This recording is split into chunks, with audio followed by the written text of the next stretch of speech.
इकबाल है अपने YouTube channel पर। आज हम जमात हफ्तुम का मज़मून तारीख़ का सबक नंबर 4 शिवाजी महाराज से कब्ल का महाराष्ट्र, इस सबक की मश्क हल करेंगे। इसमें पहले जदौल दिया हुआ है। सवाल नंबर 1 है दर्ज झेल जदौल मुकम्मल करो। तो यहाँ पर है किसे कहते हैं, और यहाँ दिया गया है गांव या मौज़ा किसे कहते हैं, कस्बा किसे कहते हैं और परगना किसे कहते हैं।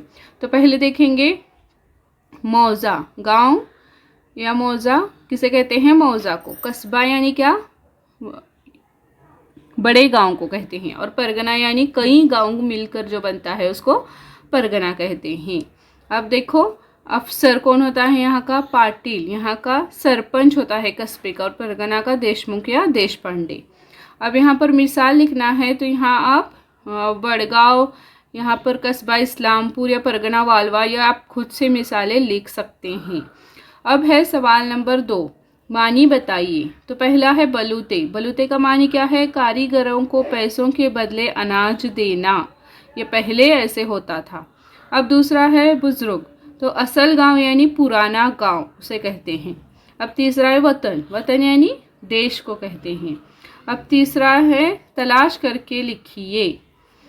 पहला है कोकन के साहिल पर अफ्रीका से आए हुए लोग क्या कहलाते हैं, सिद्दी। दूसरा है अमृत अनुभव किसके मुसन्निफ, ये जो किताब है उसकी मुसन्निफ कौन है, संत ज्ञानेश्वर।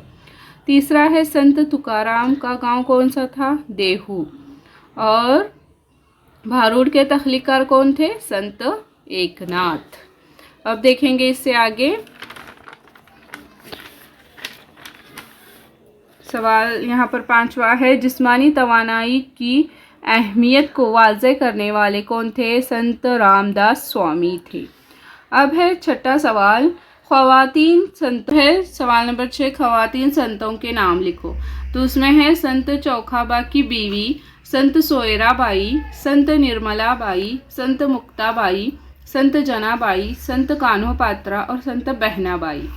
अब है सवाल देखो नेक्स्ट, अपने अल्फाज में मालूमात और कारनामे लिखिए। तो पहला लिखना है हमें संत नामदेव की मालूमात लिखनी है और उनके कारनामे जो उन्होंने काम अंजाम दिए वो लिखने हैं। संत नामदेव वारकरी फिरके के अहम संत थे। उनका यह हद था कीर्तन के रंग में डूबकर नाचें, सारी दुनिया में इल्म के दीप जलाएं। उनके अभंग बहुत मशहूर थे। उनके लिखे हुए अशार यानी पदें, हिंदी में पद कहते हैं उनको, सिखों की मजहबी किताब गुरु ग्रंथ साहब में शामिल हैं। उन्होंने पंढरपुर में विट्ठल मंदिर के सदर दरवाजे के सामने संत चौखा मेला की समाधि तामीर की। अब है दूसरा देखो संत ज्ञानेश्वर, उनके हमें मालूमात और कारनामे लिखने हैं। संत ज्ञानेश्वर फिरका वारकरी के अहम संत थे। उन्होंने भगवत गीता के मानी की किताब भावार्थ दीपिका लिखी और अमृत अनुभव वगैरह किताबें लिखी, और वो सब्र ज़ब्त का मुजाहिरा किया। संत ज्ञानेश्वर के भाई संत नेवर्तीनाथ और संत सोपानदेव और बहन मुक्ताबाई की शायरी भी बहुत मशहूर है, वो शायरी भी करते थे।